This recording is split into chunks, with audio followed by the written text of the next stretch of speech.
Hi friends, ഞാൻ Rajeesh. Welcome to ടിൻഡർബോ. ഇന്ന് നമ്മൾ ചെയ്യാൻ പോകുന്നത് കിയ സോണറ്റിൻ്റെ ഒരു റിവ്യൂ ആണ്. അതിൻ്റെ മാനുവൽ മോഡലും ഓട്ടോമാറ്റിക് മോഡലിൻ്റെയും റിവ്യൂ ചെയ്യുന്നുണ്ട്. പിന്നെ ഞാൻ ഡ്രൈവർ റിവ്യൂ ആണ് ചെയ്യാൻ പോകുന്നത്. പിന്നെ അതിൻ്റെ ഇൻറ്റീരിയർ സ്പേസും സ്റ്റൈലിങ്ങിനെ കുറിച്ചൊക്കെ ഒന്ന് പറയുന്നുണ്ട്. അപ്പോൾ വീഡിയോ ഇഷ്ടപ്പെട്ടെങ്കിൽ എല്ലാവരും ലൈക്ക് ചെയ്യുക, ചാനൽ സബ്സ്ക്രൈബ് ചെയ്യുക. ഇഷ്ടപ്പെട്ടില്ലെങ്കിൽ അത് എന്തുകൊണ്ട് ഇഷ്ടപ്പെട്ടില്ല എന്നുള്ള കാര്യം കമൻറ്റ് ചെയ്യുക. അടുത്ത വീഡിയോയിൽ നമുക്കത് ഇമ്പ്രൂവ് ചെയ്യാനായിട്ട് ശ്രമിക്കാം. Okay, thank you.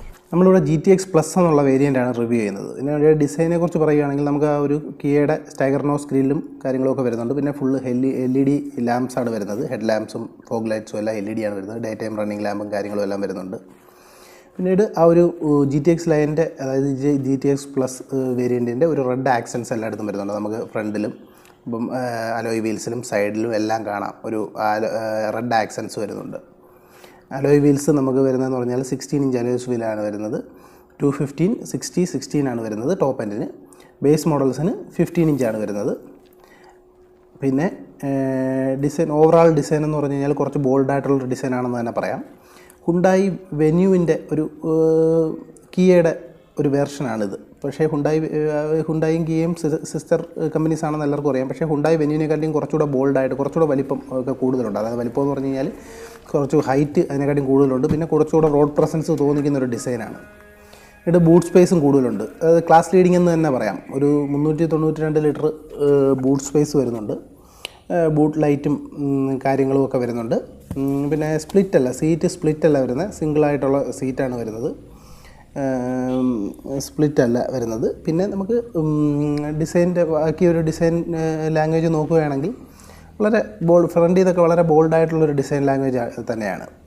പിന്നെ ഇതിന് വേരിയൻസ് വരുന്നതെന്ന് പറഞ്ഞു കഴിഞ്ഞാൽ ഒരു 6 ട്രിമ്മാണ് വരുന്നത്. അതായത് HT, HTK, HTK Plus, HTX Plus, GTX Plus. ഇതിൽ GTX Plusൻ്റെ മാനുവലും ഓട്ടോമാറ്റിക്കുമാണ് നമ്മളിവിടെ റിവ്യൂ ചെയ്യുന്നത്. ഈ ഗോൾഡൻ വണ്ടി മാനുവൽ വണ്ടിയാണ്. മറ്റേ നേരത്തെ കാണിച്ച റെഡ് വണ്ടി ഓട്ടോമാറ്റിക്കാണ്. 6 സ്പീഡ് ടോർക്ക് കൺവെർട്ടറാണത്. ഇത് 6 സ്പീഡ് മാനുവലാണ്. പിന്നെ നമുക്ക് ഒരു 17 വേരിയൻസ് വരുന്നുണ്ട് ടോട്ടൽ. അതായത് ഈ 6 ട്രിമ്മും പിന്നെ ഒരു 3 എഞ്ചിൻ ഓപ്ഷൻസും ഒരു 5 ഗിയർ ബോക്സ് ഓപ്ഷൻസും വരുന്നുണ്ട്. അതായത് എഞ്ചിൻ ഓപ്ഷൻസ് എന്ന് പറഞ്ഞു കഴിഞ്ഞാൽ 1.2 പെട്രോള്, അതിനകത്ത് 5 സ്പീഡ് മാനുവലാണ് വരുന്നത്. പിന്നെ 1.5 ഡീസലിനകത്ത് വരുന്നത് 6 സ്പീഡ് ടോർക്ക് കൺവെർട്ടറും 6 സ്പീഡ് മാനുവലുമാണ് വരുന്നത്. പിന്നെ 1 ലിറ്റർ ടെർബോ പെട്രോളാണ് വരുന്നത്. അതിനകത്ത് 6 സ്പീഡ് IMT, അതായത് ക്ലച്ച് ഇല്ലാത്ത മാനുവൽ ട്രാൻസ്മിഷൻ. അത് വെന്യൂവിൽ ഇതിനു മുമ്പ് വന്നിട്ടുള്ള ഓപ്ഷനാണ്. അതിപ്പം ഇവർ ഇങ്ങോട്ടും കൂടെ കൊണ്ടുവന്നിരിക്കുകയാണ്. പിന്നെ ഒരു 7 സ്പീഡ് DCTയും വരുന്നുണ്ട്.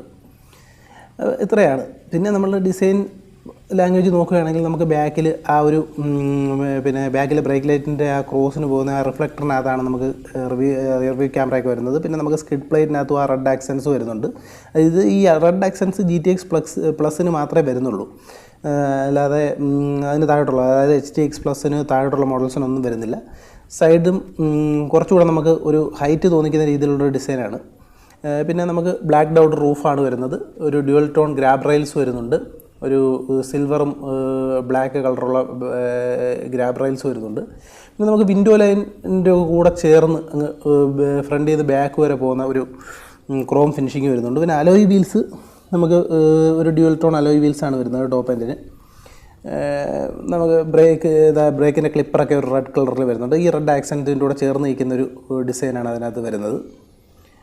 വളരെ നല്ലൊരു ഡിസൈനാണെന്ന് തന്നെ പറയാം. പിന്നെ നമുക്ക് ഇൻറ്റീരിയർ നോക്കുകയാണെങ്കിൽ നമ്മൾ ഇൻറ്റീരിയർ ആദ്യം നമുക്ക് കീ തന്നെ നോക്കാം. നമുക്ക് ഇൻറ്റീരിയർ നോക്കുന്നതിന് മുമ്പായിട്ട് കീയിൽ നമുക്ക് ലോക്ക്, അൺലോക്ക്, പിന്നെ ബൂട്ട് ഓപ്പണിങ്, അങ്ങനെയുള്ള ഫങ്ഷൻസാണ് വരുന്നത്. കിയയുടെ മറ്റുള്ള വണ്ടികളുടെ എല്ലാം ഉള്ള ഒരു കീ ഫോബിൻ്റെ ഒരു ഡിസൈനാണ് ഇതിനകത്തും.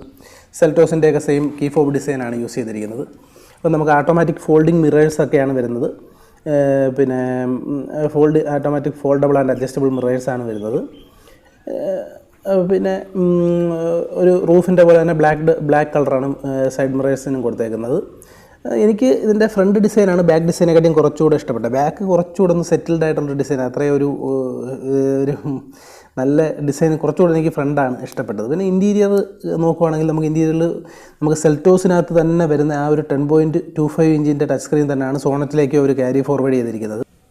നമുക്ക് ബോസിൻ്റെ മ്യൂസിക് സിസ്റ്റമാണ് വരുന്നത് ഈ 10.25 ഇഞ്ചിൻ്റെ സ്ക്രീനിൻ്റെ കൂടെ ചേർന്ന്. പിന്നെ നമുക്ക് ഇതിനകത്ത് ആൻഡ്രോയിഡ് ആട്ടോയും ആപ്പിൾ കാർപ്ലേയും കാര്യങ്ങളും ഒക്കെ വരുന്നുണ്ട്. പിന്നെ ഓവറാൾ ഡിസൈൻ വളരെ നല്ലൊരു ഡിസൈനാണ്. ക്യാബിൻ്റെ ലേഔട്ടും ഡിസൈനും ഒക്കെ വളരെ നല്ലൊരു ഡിസൈനാണ് കൊടുത്തിരിക്കുന്നത്. നമ്മുടെ പുറത്തുള്ള അതേ ഒരു റെഡ് എലമെൻറ്റ്സ് നമുക്ക് അകത്ത് സീറ്റ്സിലേക്കൊക്കെ ക്യാരി ഫോർവേഡ് ചെയ്തിട്ടുണ്ട്. വളരെ നല്ലൊരു ഡിസൈൻ എന്ന് തന്നെ പറയാം. പിന്നീട് നമുക്ക് നമ്മുടെ സ്റ്റാർട്ട് സ്റ്റോപ്പ് ബട്ടണൊക്കെ വരുന്നത് റൈറ്റ് സൈഡിലാണ്. പിന്നെ ട്രാക്ഷൻ കൺട്രോൾ, പിന്നെ front parking sensor on off ചെയ്യാനുള്ളതും ഹെഡ്ലൈറ്റിൻ്റെ ബീം അഡ്ജസ്റ്റ്മെൻറ്റുമാണ് അവിടെ വരുന്നത്. പിന്നെ സ്റ്റിയറിങ്ങിൽ നമുക്ക് ലെഫ്റ്റ് സൈഡിൽ വോളിയവും റൈറ്റ് സൈഡിൽ ക്രൂസ് കൺട്രോളും കാര്യങ്ങളൊക്കെയാണ് വരുന്നത്.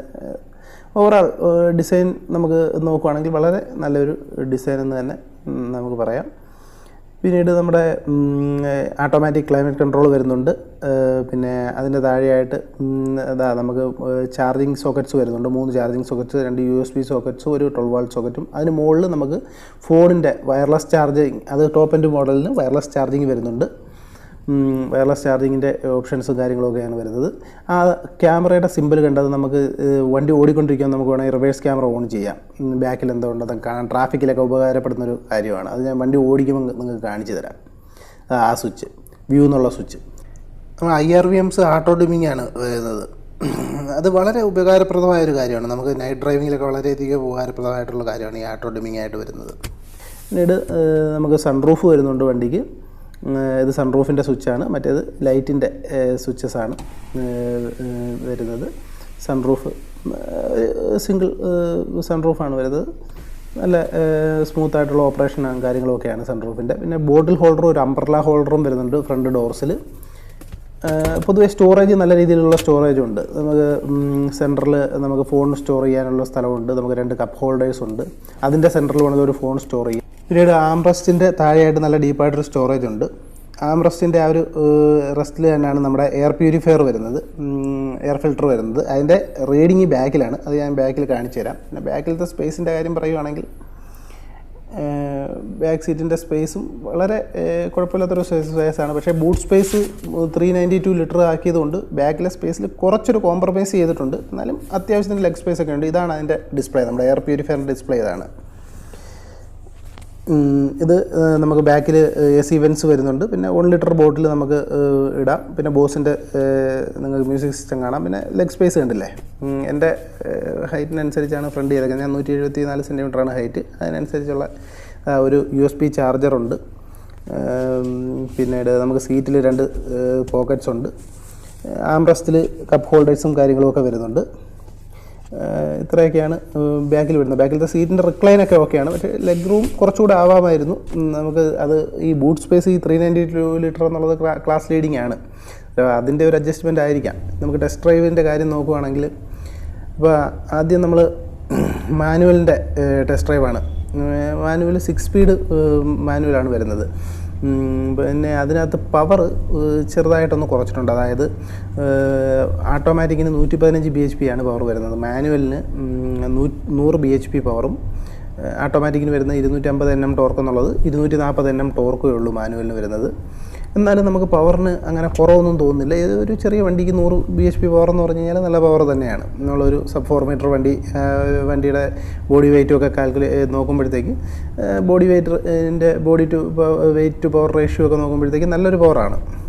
പവറിൻ്റെ ഡെഫിഷ്യൻസി ഒന്നും തോന്നുന്ന രീതിയിൽ ഇപ്പം വണ്ടി ഒരു കയറ്റമൊക്കെ കയറി വരുമ്പോഴും പവർ ഡെഫിഷ്യൻസിയോ കാര്യങ്ങളോ അങ്ങനെയൊന്നും തോന്നുന്നില്ല. പിന്നീട് ഇതും ഓട്ടോമാറ്റിക്കും തമ്മിൽ വരുന്നതെന്ന് പറഞ്ഞു കഴിഞ്ഞാൽ നമുക്ക് ഡ്രൈവ് മോഡ്സും പിന്നെ ഒരു ട്രാക്ഷൻ്റെ കുറച്ച് മോഡ്സ് ഉണ്ട്. അത് രണ്ടും ഇതിനകത്ത് വരുന്നില്ല, മാനുവലിന് വരുന്നില്ല, ഓട്ടോമാറ്റിക്കിന് മാത്രമേ വരുന്നുള്ളൂ. അതും ഈ പവറിലുള്ള എഫിഷ്യൻസിയാണ് മെയിനായിട്ടുള്ള വ്യത്യാസം. ബാക്കിയുള്ള യാതൊരു വ്യത്യാസവും ഇല്ല. നമുക്ക് പുറത്തുനിന്ന് കാണുമ്പോഴത്തേക്ക് മറ്റേതിനകത്ത് ആട്ടോ എന്ന് ഡ്രൈവർ സൈഡിൽ ഒന്ന് ലോഗോ ചെയ്തിട്ടുണ്ട്. ഡ്രൈവർ സൈഡ്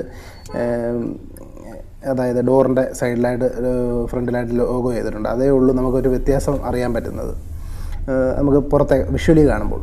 മാനുവൽ ഗിയർ ഷിഫ്റ്റൊക്കെ വളരെ സ്മൂത്താണ്. ക്ലച്ചും വളരെ ലൈറ്റാണ്. നമുക്ക് അങ്ങനെ വലിയ ബുദ്ധിമുട്ടായിട്ടുള്ള ഇതൊന്നും വരില്ല. ഗിയർ ഷിഫ്റ്റൊക്കെ നല്ല സ്മൂത്തായിട്ടുള്ള ഗിയർ ഷിഫ്റ്റാണ്. 6 സ്പീഡ് ഗിയർ ബോക്സാണ്. ഇതിൻ്റെയും കുറച്ചുകൂടെ ഒരു എന്ന് പറഞ്ഞാൽ ഇച്ചിരി ഒരു ഫ്രിമ്മർ സൈഡിലുള്ള സസ്പെൻഷനാണ്. എന്നാലും നല്ലോണം പോത്ത് ഹോൾസും കാര്യങ്ങളും ഒക്കെ കുഴികളും കാര്യങ്ങളൊക്കെ നല്ലോണം അബ്സോർവ് ചെയ്യുന്നുണ്ട്. എന്നാലും കുറച്ചൊരു ഫ്രിമ്മർ സൈഡിലാണ് സസ്പെൻഷൻ. അതായത് നമുക്കൊരു 60% ഫ്രിമ്മർ 40% സോഫ്റ്റ്വെയർ എന്ന് പറയാം. നമുക്ക് ആൾമോസ്റ്റ് ആ ഒരു സെൽറ്റോസിൻ്റെ സെറ്റപ്പ് പോലൊക്കെ തന്നെയാണ് സസ്പെൻഷൻ സെറ്റപ്പ് ചെയ്തിരിക്കുന്നത്. അതുകൊണ്ട് നമുക്ക് കോർണറൊക്കെ എടുക്കുമ്പോൾ നല്ല കോൺഫിഡൻറ്റോടുകൂടി എടുക്കാം. വണ്ടി നല്ല സ്റ്റിയറിങ്ങിൽ നല്ല കൺട്രോൾ, നമുക്ക് വണ്ടി നല്ല കൺട്രോൾ കിട്ടുന്നതായിട്ട് തോന്നും വണ്ടി ഓടിക്കുമ്പോഴത്തേക്ക്. അതായത് നല്ലൊരു നമ്മൾ എങ്ങോട്ടാണ് വണ്ടി ഓടിക്കുന്നത് അങ്ങോട്ട് തന്നെ വണ്ടി ആ ലൈനിൽ തന്നെ നിൽക്കുമെന്നുള്ളൊരു ഫീല്, നമുക്കൊരു കോൺഫിഡൻസ് കിട്ടും. നല്ല ആ ഒരു കുറച്ചൊരു ഡ്രൈവർ ഫ്രണ്ട്ലി ആയിട്ട് ഉള്ളൊരു വെഹിക്കിളാണ്. പിന്നീട് നമുക്ക് ഇത് കണ്ടോ, ഞാൻ നേരത്തെ പറഞ്ഞില്ലേ വണ്ടി ഓടിക്കൊണ്ടിരിക്കുമ്പോഴത്തേക്ക് ആ റിവേഴ്സ് ക്യാമറ ഇടാൻ പറ്റും. നമുക്ക് ബാക്കിലുള്ള കാര്യങ്ങളൊക്കെ കാണാം. ആ സ്വിച്ചാണ്, അത് ഓഫ് ചെയ്ത് കഴിഞ്ഞാൽ റിവേഴ്സ് ക്യാമറ ഓഫ് ആവും. വണ്ടി ഓടിക്കൊണ്ടിരിക്കുമ്പോഴത്തേക്ക് നമുക്കത് ഇടാൻ കഴിയും. അത് നല്ലൊരു ഓപ്ഷനാണ്. കാര്യം എന്ന് പറഞ്ഞു കഴിഞ്ഞാൽ ഈ കാറ്റഗറിയിലുള്ളൊരു വേറെ വണ്ടിയിലൊന്നും ഇല്ലെന്നാണ് എനിക്ക് തോന്നുന്നത്. അപ്പോൾ ആ ഒരു ഓപ്ഷൻ വളരെ നല്ലൊരു ഓപ്ഷനാണ്. നമുക്ക് ബമ്പർ ടു ബമ്പർ ട്രാഫിക്കിലൊക്കെ വളരെയധികം യൂസ്ഫുള്ളായിട്ടൊരു ഓപ്ഷനാണ്. നമ്മൾ തൊട്ട് ബാക്കിലൊക്കെ വണ്ടി വന്ന് നിൽക്കുമ്പോഴത്തേക്ക് നമുക്ക് വളരെ യൂസ്ഫുള്ളായിട്ടൊരു ഓപ്ഷനാണ്. പിന്നീട് വണ്ടിയുടെ നമുക്കെന്താ പറയുക, വളരെ റിഫൈൻഡ് ആയിട്ടുള്ളൊരു എഞ്ചിനാണ്. നമ്മൾ പിന്നെ ഏറ്റവും എടുത്തു പറയേണ്ട ഒരു കാര്യം എന്ന് പറഞ്ഞു കഴിഞ്ഞാൽ നോയിസ് ക്യാൻസലേഷൻ്റെ കാര്യമാണ്. ഇതെന്ന് പറഞ്ഞു കഴിഞ്ഞാൽ ക്യാബിൻ വളരെയധികം നല്ല രീതിയിൽ നമുക്ക് സൗണ്ട് പ്രൂഫ് ആക്കിയിട്ടുണ്ട്. അതായത് ഗ്ലാസ് ഇട്ട് കഴിഞ്ഞാൽ നമ്മൾ പുറത്തുമായിട്ടുള്ള ഒരു സൗണ്ടുമായിട്ട് പൂർണ്ണമായിട്ടും നമുക്ക് എഞ്ചിൻ സൗണ്ടോ എഞ്ചിൻ നോയ്സോ ഒന്നും വളരെയധികം നല്ല രീതിയിൽ ക്യാബിൻ ഐസൊലേറ്റ് ചെയ്തിട്ടുണ്ട്. നല്ല വോയിസ് ക്യാൻസലേഷൻ വരുന്നുണ്ട്. അതെന്ന് പറഞ്ഞു കഴിഞ്ഞാൽ നല്ല ക്യാബിൻ വളരെ സൈലൻ്റാണ്. അത് വളരെ എടുത്തു പറയേണ്ട ഒരു കാര്യമാണ്. പിന്നെ നമ്മുടെ വണ്ടിയുടെ ഫിറ്റ് ആൻഡ് ഫിനിഷും വണ്ടിയുടെ ഒരു നമുക്ക് നല്ലൊരു സ്ട്രോങ് ഫീലിംഗ് തോന്നും വണ്ടി ഓടിക്കുമ്പോഴത്തേക്ക്. നല്ലൊരു ഈ ഒരു ചെറിയ വണ്ടി ഓടിക്കുന്നതായിട്ടുള്ളൊരു ഫീലിംഗ് തോന്നില്ല. നമുക്കൊരു സബ് 4 മീറ്റർ വെഹിക്കിൾ ആണെന്നുള്ളൊരു ഫീലിംഗ് തോന്നില്ല. ഇച്ചിരി കൂടെ വലിയൊരു വണ്ടി ഓടിക്കുന്നൊരു ഫീലിംഗാണ്. അതായത് വണ്ടി ഒരു കുറച്ചുകൂടെ അഷ്വറൻസ് കിട്ടുന്നുണ്ട്. വണ്ടി നല്ലൊരു സ്ട്രോങ് വണ്ടിയാണ് നമ്മൾ ഓടിക്കുന്നതെന്നുള്ളൊരു അഷ്വറൻസ് വരുന്നുണ്ട്. അപ്പോൾ മാനുവൽ എനിക്ക് മാനുവലിൻ്റെ ടെസ്റ്റ് ഡ്രൈവ് എനിക്ക് വളരെയധികം ഇഷ്ടപ്പെട്ടു. അതായത് നമുക്ക് യാതൊന്നും അങ്ങനെ തെറ്റ് പറയാനായിട്ടൊന്നുമില്ല. വളരെ നല്ലൊരു വാഹനമാണ്. പിന്നെ മൈലേജിൻ്റെ കാര്യം പറയുകയാണെങ്കിൽ ARAI സർട്ടിഫൈഡ് ആയിട്ടുള്ള മൈലേജ് എന്ന് പറഞ്ഞാൽ 24.1 ആണ് പെട്രോൾ ഇത് ഡീസൽ മാനുവലിന്. അപ്പോൾ ഒരു 45 ലിറ്റർ ടാങ്ക് കൂടെ ഉള്ളതുകൊണ്ട് നല്ലൊരു റേഞ്ച് കിട്ടും. പിന്നെ നമ്മുടെ റിവേഴ്സ് ക്യാമറ ടാക്റ്റിക്കൽ ഗൈഡ് ലൈൻസോട് കൂടിയാണ് വരുന്നത്. അത് നമുക്ക് ടൈറ്റ് സ്പോർട്സിലൊക്കെ പാർക്ക് ചെയ്യാൻ നേരത്തേക്ക് വളരെയധികം ഉപകാരപ്പെടും. നല്ല ടൈറ്റായിട്ടുള്ള സ്ഥലങ്ങളിലൊക്കെ പാർക്ക് ചെയ്യാൻ പോകുമ്പോഴത്തേക്ക് വളരെ ഉപകാരപ്പെടുന്നൊരു കാര്യമാണ്. പ്രത്യേകിച്ചും ഡ്രൈവിംഗ് വലുതായിട്ട് പരിചയമില്ലാത്ത ആൾക്കാർക്ക് വളരെ ഉപകാരപ്പെടുന്നത്. പിന്നെ നമുക്ക് ഫ്രണ്ടിലും ബാക്കിലും പാർക്കിംഗ് സെൻസേഴ്സ് വരുന്നുണ്ട്. നമ്മൾ സൺറൂഫ് ഉണ്ട്. സൺറൂഫ് എന്ന് പറഞ്ഞു കഴിഞ്ഞാൽ ഇപ്പോൾ എല്ലാ വണ്ടികൾക്കും സൺറൂഫ് ഒരു മസ്റ്റായി വന്നിരിക്കുകയാണ്. വളരെ സ്മൂത്തായിട്ട് ഓപ്പറേറ്റ് ചെയ്യുന്നൊരു സൺറൂഫാണ്. ക്യാബിൻ കുറച്ചുകൂടെ ഒരു ഏറിയ ഫീലും ഒക്കെ വരാൻ വേണ്ടി സൺറൂഫ് വളരെയധികം ഉപകാരപ്പെടും. അപ്പോൾ നമ്മുടെ മാനുവൽ വണ്ടിയുടെ ടെസ്റ്റ് ഡ്രൈവ് കഴിഞ്ഞു. ഇനി നമുക്ക് ഓട്ടോമാറ്റിക് വണ്ടിയിലേക്ക് പോകാം. ഓട്ടോമാറ്റിക് വണ്ടിയും ഇതും തമ്മിലുള്ള മെയിൻ ഡിഫറൻസ് വരുന്നതെന്ന് പറഞ്ഞു കഴിഞ്ഞാൽ നമുക്ക് ഈ ഒരു ഡ്രൈവ് മോഡ്സും ട്രാക്ഷൻ മോഡ്സും അതിനകത്ത് വരുന്നുണ്ട്. അതായത് 3 ഡ്രൈവ് മോഡ്സ് വരുന്നുണ്ട്. നമുക്ക് എക്കോ, നോർമൽ, സ്പോർട്ട് അങ്ങനെയുള്ള 3 ഡ്രൈവ് മോഡ്സും പിന്നെ നമുക്ക് ട്രാക്ഷൻ്റെ അതായത് സ്നോ, മഡ്, സാൻഡ് അങ്ങനെ ട്രാക്ഷൻ മോഡ്സും വരുന്നുണ്ട്. പിന്നീട് നമുക്ക് ഓട്ടോമാറ്റിക് വണ്ടിയിൽ ഡ്രൈവിൻ്റെ കാര്യം പറയുകയാണെങ്കിൽ നമുക്കൊരു പവറിലും ടോർക്കിലും വ്യത്യാസമുണ്ട്. ഇത്രയും ചെറിയൊരു വണ്ടിയിൽ അതായത് 15 bhp പവറും 10 Nm ടോർക്കും കൂടുതലാണ്. അതായത് ഇത് 115 bhp പവറും 250 Nm ടോർക്കുമാണ് ആട്ടോ ഗിയർ ബോക്സ് വണ്ടിക്ക് വരുന്നത്. പിന്നെ നമ്മുടെ കിയയുടെ ആയാലും ഹുണ്ടായിയുടെയും കിയയുടെയൊക്കെ അതായത് ടോർക്ക് കൺവേർട്ടേഴ്സ് വളരെയധികം സ്മൂത്താണ്. അതായത് മാർക്കറ്റിലുള്ള നല്ലൊരു ടോർക്ക് കൺവേർട്ടറാണെന്ന് തന്നെ പറയാം. പിന്നെ മൈലേജ് ARAI സർട്ടിഫൈഡ് ആയിട്ടുള്ള മൈലേജ് 19 കിലോമീറ്ററാണ് മൈലേജ് പറയുന്നത്. അത് കമ്പൈൻഡ് സർക്കിളാണ്. നമുക്ക് ഹൈവേയിലൊക്കെ കുറച്ചുകൂടെ കൂടുതൽ പ്രതീക്ഷിക്കാം. എന്തായാലും നല്ലൊരു മൈലേജുമാണ്. പിന്നെ പവർ ഡെലിവറി കുറച്ചുകൂടി നല്ല പവറാണ് ഇതിന് കിട്ടുന്നത് മാനുവലിനെക്കാട്ടിയും. കാരണം ഒരു ഇത്രയും ചെറിയൊരു വണ്ടിക്ക് 15 bhp പവർ കൂടുതലെന്ന് പറഞ്ഞു കഴിഞ്ഞാൽ അത് നല്ല രീതിയിലത് റോഡ് ഡ്രൈവിങ്ങിൽ അത് ട്രാൻസ്ലേറ്റ് ചെയ്യും. നല്ല പവറാണ് കിട്ടുന്നത്. പവറിനൊന്നും യാതൊരു ഡെഫിഷ്യൻസിയും തോന്നുകയില്ല. അത് മാനുവലിനും പവർ ഡെഫിഷ്യൻസി ഒന്നും തോന്നുന്നില്ല. പക്ഷേ മാനുവലിനെക്കാട്ടിയും നമുക്ക് മാനുവൽ ഓടിച്ചിട്ട് ഇത് ഓടിക്കുമ്പോഴത്തേക്കും നമുക്ക് പവറിലുള്ളൊരു ഡിഫറൻസ് നമുക്ക് ഫീൽ ചെയ്യും. വളരെ സ്മൂത്തായിട്ടുള്ളൊരു ഗിയർ ബോക്സ് കോംബോയാണ്. നമുക്ക് അപ്പ് ഷിഫ്റ്റും ഡൗൺ ഷിഫ്റ്റും ഒക്കെ വളരെ സ്മൂത്തായിട്ട് നടക്കുന്നുണ്ട്. നമ്മൾ ആക്സിലേറ്റർ മോഡുലേറ്റ് ചെയ്യുന്നതനുസരിച്ച് വളരെ സ്മൂത്തായിട്ടാണ് കാര്യങ്ങൾ നടക്കുന്നത്. വളരെ നല്ല ജെർക്കി ആയിട്ടുള്ള ഷിഫ്റ്റ് അപ്പ് ചെയ്യുന്ന പരിപാടിയൊന്നുമില്ല. അപ്പ് ഷിഫ്റ്റ് ആയാലും ഡൗൺ ഷിഫ്റ്റ് ആയാലും എല്ലാം വളരെ സ്മൂത്തായിട്ട് തന്നെ ആണ് ചെയ്യുന്നത്. വളരെ സ്മൂത്തായിട്ടുള്ളൊരു എൻജിൻ ഗിയർ ബോക്സ് കോംബോ എന്ന് തന്നെ പറയാം. പിന്നീട് നമ്മളിപ്പോൾ രണ്ടും ഡീസലായതുകൊണ്ട് നമുക്ക് വേറെ ഡ്രൈവിൽ, അതായത് ഹാൻഡിലിങ്ങിലൊന്നും വലിയ വ്യത്യാസമൊന്നുമില്ല. കാരണം നമ്മൾ പെട്രോൾ ഓടിച്ച് നോക്കിക്കഴിഞ്ഞാൽ ചിലപ്പം പെട്രോൾ എൻജിൻ്റെ വെയിറ്റ് കുറവുകൊണ്ട് അതിൽ ചിലപ്പം ഡീസൽ കുറച്ചുകൂടെ നോസ് ഹെവി ആയിരിക്കും. അതുകൊണ്ട് അതിൽ ചിലപ്പം കുറച്ച് ഹാൻഡിലിംഗ് വ്യത്യാസം തോന്നാം. പക്ഷേ ഇത് രണ്ടും ഒരേ ഹാൻഡിലിങ്ങൊക്കെ നമുക്ക് ആൾമോസ്റ്റ് സെയിമാണ്. പിന്നീട് എടുത്തു പറയേണ്ട ഒരു കാര്യം എന്ന് പറഞ്ഞു കഴിഞ്ഞാൽ നമ്മുടെ റോഡ് നോയ്സ് ഒന്നും ഒട്ടും അകത്തേക്ക് വരുന്നില്ല. അത് ഞാനിപ്പോൾ നമുക്ക് അതിനെക്കുറിച്ച് നമുക്ക് വളരെ ക്ലിയറായിട്ട് തന്നെ അറിയാം. വളരെയധികം, അതായത് നമ്മൾ ഗ്ലാസ് തുറക്കുമ്പം മാത്രമാണ് വിൻ നോയ്സും കാര്യങ്ങളുമൊക്കെ നമുക്ക് അറിയാൻ പറ്റുന്നത്. നമ്മൾ വണ്ടി ഓടിക്കൊണ്ടിരിക്കുമ്പോൾ ഗ്ലാസ് തുറന്നു കഴിയുമ്പോഴാണ് പുറത്ത് എന്തൊക്കെ സൗണ്ട് ഉണ്ടെന്ന് പോലും നമ്മൾ അറിയുന്നത്. കാരണം എന്ന് പറഞ്ഞു കഴിഞ്ഞാൽ നല്ല രീതിയിൽ ഷട്ട് ഔട്ട് ചെയ്യുന്നുണ്ട് സൗണ്ടിനെയും കാര്യങ്ങളൊക്കെ. നല്ല നമ്മളിപ്പോൾ ഗ്ലാസ് തുറക്കുമ്പോൾ നമുക്ക് മനസ്സിലാവും പുറത്തുള്ള സൗണ്ടുകൾ നമുക്ക് ഏകദേശം കേൾക്കാൻ പറ്റുന്നുണ്ട്. അത് വളരെ നല്ല രീതിയിൽ തന്നെ ഷട്ട് ഔട്ട് ചെയ്യുന്നുണ്ട് പുറത്തുള്ള സൗണ്ടിനെ. അത് വളരെ നല്ലൊരു കാര്യമാണ്. ക്യാബിൻ വളരെയധികം ക്വയറ്റായിട്ട് ഉള്ളൊരു ക്യാബിനാണ്. പിന്നീട് നമുക്ക് നല്ല കോൺഫിഡൻസ് ഫീൽ ചെയ്യുന്ന ഒരു സ്റ്റിയറിംഗ് ആണ്. നമുക്ക് നല്ല രീതിയിൽ നല്ല വെയിറ്റ്, വണ്ടി ഓടിക്കൊണ്ടിരിക്കുമ്പോൾ വെയിറ്റ് കൂടുന്ന ടൈപ്പുള്ള സ്റ്റിയറിംഗ് ആണ്. പിന്നെ കോർണേഴ്സൊക്കെ വളരെ ക്ലിയറായിട്ട് തന്നെ നമുക്ക് എടുക്കാൻ കഴിയുന്നുണ്ട്. ഒരിക്കലും നമുക്ക് കൺട്രോൾ പോകുന്നതായിട്ടുള്ളൊരു ഫീല് വരുന്നില്ല. പിന്നീട് ആട്ടോ ഗിയർ ബോക്സിൻ്റെ ഒരു കൺവീനിയൻസ് കൂടി ഇതിനകത്തുണ്ട്. നമുക്ക് സിറ്റി ഡ്രൈവിങ്ങിലൊക്കെ തന്നെ നമുക്ക് എപ്പോഴും അടിക്കടി ഗിയർ മാറ്റേണ്ട ആ ഒരു കൺവീനിയൻസ് കൂടെ ഉണ്ട്. ഇനിയിപ്പം കുറച്ച് നാൾ കഴിയുമ്പോഴത്തേക്ക് ആൾക്കാർ കൂടുതലും ആട്ടോ ഗിയർ ബോക്സ് ഓപ്ഷനിലേക്ക് കൂടുതൽ പോയിക്കൊണ്ടിരിക്കും. മാനുവലിൽ നിന്ന് ആട്ടോയിലേക്കുള്ള ട്രെൻഡ് നമ്മുടെ നാട്ടിൽ നിന്ന് തുടങ്ങിയിട്ടുണ്ട്.